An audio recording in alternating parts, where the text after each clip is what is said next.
नमस्कार। जिन पर लोगों पर कर्ज रहता है, कर्ज उतरता ही नहीं है। वो कितनी भी कोशिश कर लें, कितनी भी सोच लें कि मुझे कर्ज उतारना है, लेकिन वो कर्ज लगातार ब्याज बढ़ता रहता है, ब्याज देना ही पड़ता है। ऐसे किसी की भी कुंडली में अगर जन्मांग में ये स्थिति है कि व्यक्ति बचपन से लेके यानी कि जब तक वो होश संभालता है, जब से उसके जीवन में कर्ज की स्थिति बनी रहती है और वो लगातार ब्याज देते रहते हैं, उनके अपने जीवन में भी निश्चित बात है कि वो कुंडली में ऐसे योग जन्मांग में बनते हैं कि वो बहुत लापरवाह होते हैं धन के मामले में और धन का मैनेज कभी नहीं कर पाते और ब्याज को बहुत आसान समझते हैं, किसी से भी कर्ज लेकर अपना कार्य करते हैं। ऐसे लोगों के लिए राय ये होती है कि वो अपने धन को मैनेज करना सीखें और धन के मामले में लापरवाही ना करें और ब्याज की तरफ कम चलें। अगर उनको अपने ब्याज उतारने में या धन कर्ज को उतारने में दिक्कतें आ रही हैं, तो कर्ज कब उतरेगा, इसके लिए मैं कुछ आपको बताता हूं क्या पोजीशन बनेगी और कब कर्ज उतरेगा। छठे 12वें भाव में जब कोई शुभ ग्रह आएगा लंबे समय के लिए तो कर्ज के उतरने के योग बनते हैं।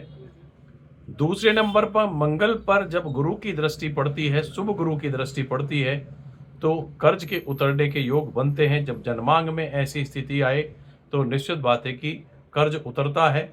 छठे भाव में बलवान बुध अगर आए तो कर्ज से लाभ के योग बनेंगे, यानी कि उस वर्ष या उस समय अगर जो आप कर्ज लेंगे उसे उतारने के लिए उतना पैसा आएगा कि वो कर्ज उतर जाए। बलवान शुक्र सूर्य की दृष्टि जब छठे स्थान पर पड़े या मंगल पर पड़े तो ऐसे समय में कर्ज के योग, यानी कि कर्ज अगर हो रहा है तो उस पर कमी आती है। छठवें भाव में शुभ प्रभाव होगा या मंगल पर शुभ प्रभाव होगा, दोनों पर अगर शुभ प्रभाव बनेगा तो निश्चित बात है कि जो कर्ज है उसमें कमियां जरूर आएंगी, ऐसा आप जरूर देखें।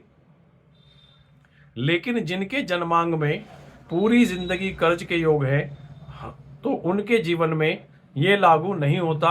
लेकिन इन जो मैंने आपको योग बताए हैं उनमें कहीं ना कहीं इन योगों में भी जो कर्ज की स्थिति होती है उनमें कमियां जरूर आती हैं।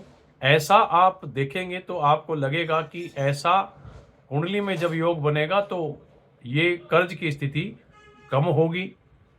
लेकिन अगर आपके जन्मांग में ऐसे योग जो जीवन भर के लिए कर्जे के योग बने हुए हैं तो उसके लिए आपको उपाय करने होंगे। आप अपनी जन्म कुंडली किसी अच्छे ज्योतिष को दिखाएं और अपने उस मंगल के उपचार को करें। ऐसी स्थितियों में अपने जब मंगल के उपचार आप करेंगे और ऐसी स्थिति जो मैंने आपको बताई है वे आएंगी तो पक्का है कि उस दौरान आपके कर्जों में बहुत कमी आएंगी और कर्ज से आप बाहर निकलेंगे। नमस्कार, मैं पंडित सीताराम शर्मा। नमस्कार।